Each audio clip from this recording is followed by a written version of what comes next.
Hello and welcome to Career Chats, a podcast brought to you by the Career and Transfer Center. I'm Natalie, one of the career counselors, and I'm here today with Professor Patrick Schmiedt to talk about communications degrees and careers in communications. So welcome, Patrick. Thank you for being here. Thank you for having me. Well, let's start off by learning a little bit about you. Tell me what you got your bachelor's degree in and a little bit about your career path. Sure. So I have my bachelor's degree in journalism. I have my master's degree in communication. And before I got into teaching, I actually spent 5 years as a sports writer. Spent some time at some newspapers in Wyoming and Idaho getting that experience. And for the last 10 or 11 years, I've been teaching journalism, and the last 7.5 of those have been at Citrus. Okay, great. So tell us what brought you from being a writer to teaching.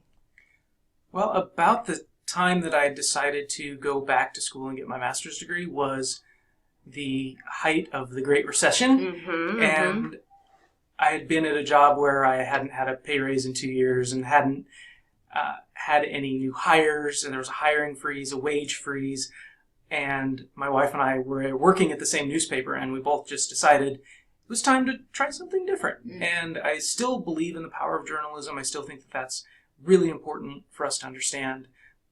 And I think the transition from writer to teacher has been an important one because it's helped me help other people do the work that I used to do, which I think is really valuable. And I'm more than happy to dedicate my career to that.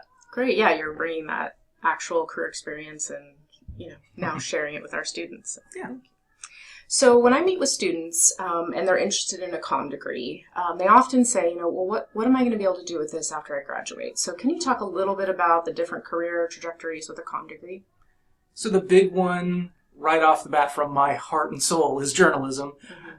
But mass communication is so much more than that. I know we sometimes think journalism is the only outlet, but there are about 6 or 7 times more public relations professionals in America right now than there are journalists. Okay. And that's a huge and growing field, and we're kind of tapping into that at Citrus. We just started a public relations associate's degree, which is incredibly exciting. Great. To be able to prepare students for that field. But there's broadcasting, another huge field that's really growing, in case you haven't noticed, is social media. And a lot of companies have actually kind of given up on their traditional advertising budgets and started just pumping that money into social media. So those opportunities are growing like crazy. But there's also things like anything you see that's written, that's designed to be read by more than one person, somebody had to write that, and somebody probably got paid to write that. So think about all of the things you run into in your daily life that meet that criteria. That's communication.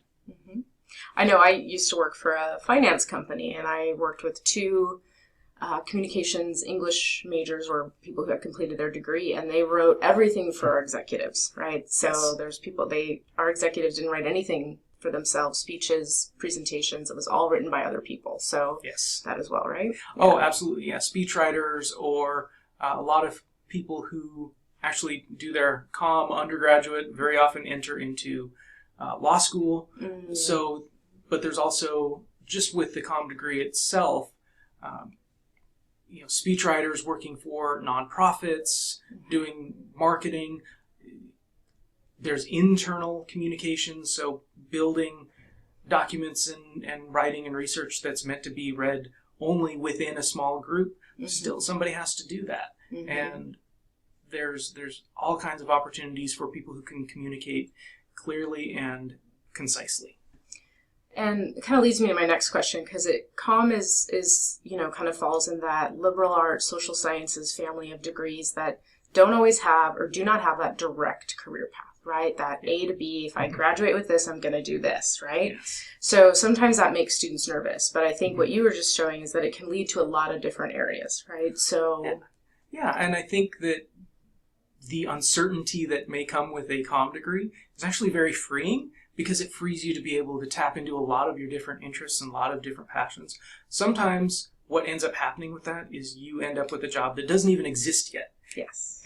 Or you may self-create a position for people who you really like and respect, and you can show them, hey, this is what I can do for you. And they may be able to bring you on in a new role that doesn't even exist on their books yet. So I think the power that comes with being a good communicator is something that I don't know that everyone at age 20 realizes is something that not everyone can do. Not everyone can communicate efficiently. And if you can, that's an incredibly valuable skill, and people will pay you for it. In some way or another, right? So when students graduate, they're going to have a skill set in written communication, presentation skills. What other skills do you think a student might sit down in an interview and talk to an employer about what they're going to bring them based on getting a bachelor's in comm? I think one of the big things is a way of thinking about information that not a lot of people may have. Because the boss or the CEO may say, these are the things I think are important. One of the things you can do as somebody who understands communication is say, okay, but if they're important to you, that's different from being important to your audience. Mm-hmm. And so you can really be the audience's representative and be able to direct communication in a way that's going to have more impact, more effect, more resonance with people who are not the CEO. Mm-hmm. Okay? And being able to tailor those communications is a real indication of critical thinking. And we spend a lot of time in our classes talking about just that, how to critically think about information and share it to the best of your ability to get the most for your audience and for the people you're working with and for. And with that, you're going to build organizational skills, thinking about, beyond yourself, thinking, of your culture and your community, and not just what's best for me, and building those things into your work and understanding, I think also importantly, how media functions and media works, and the idea of news literacy is really, really, really important. So you understand, how did this story end up on the front page, and how did this one end up on page A17? Right? Being able to be a part of that and being able to be a part of those conversations and decisions helps you be, dare I say, a better citizen and a better person. Yeah, absolutely. Great. Thank you for that.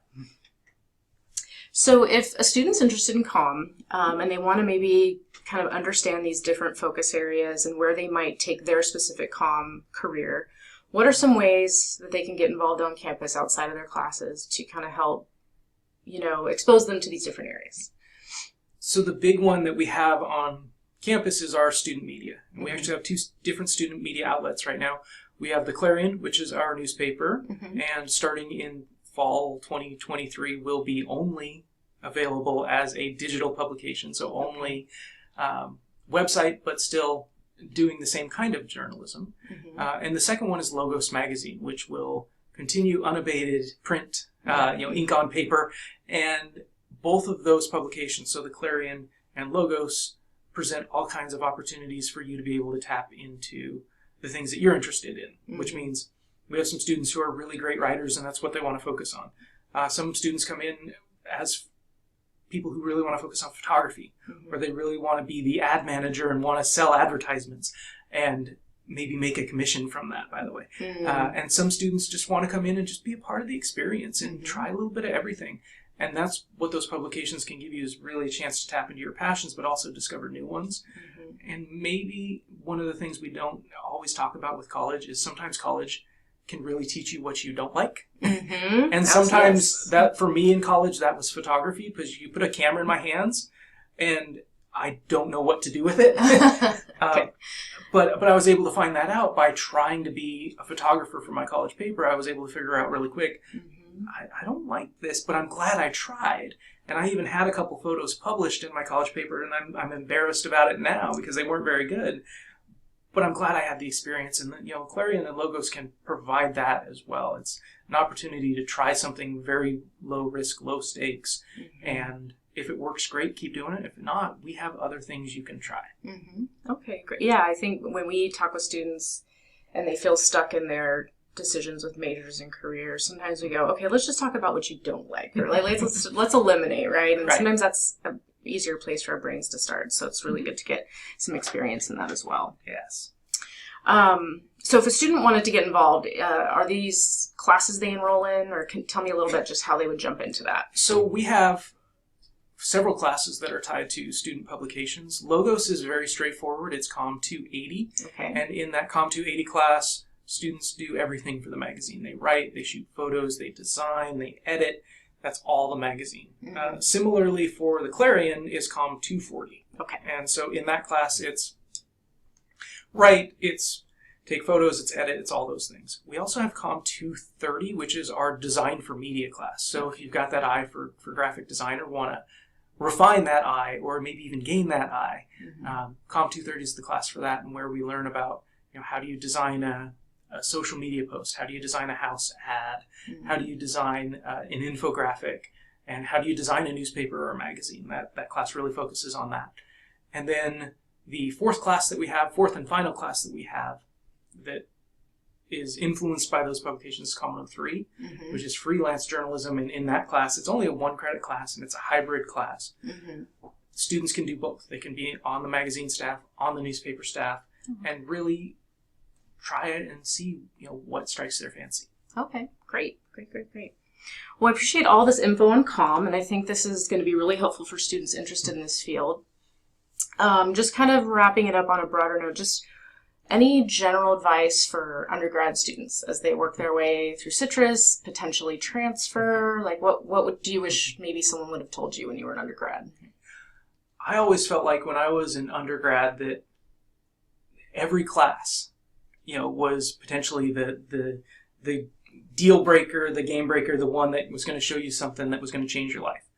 I think it's probably closer to the truth that there's only about, if you do a full-on bachelor's degree, there's probably only about 5 classes that you're really going to need to do your job. The problem is that we as faculty and counselors and people who are trying to help you guide you through that process, we don't know which 5 classes those are going to be. Yeah. And it could be any one, and you won't necessarily know until you get your feet wet in the class itself.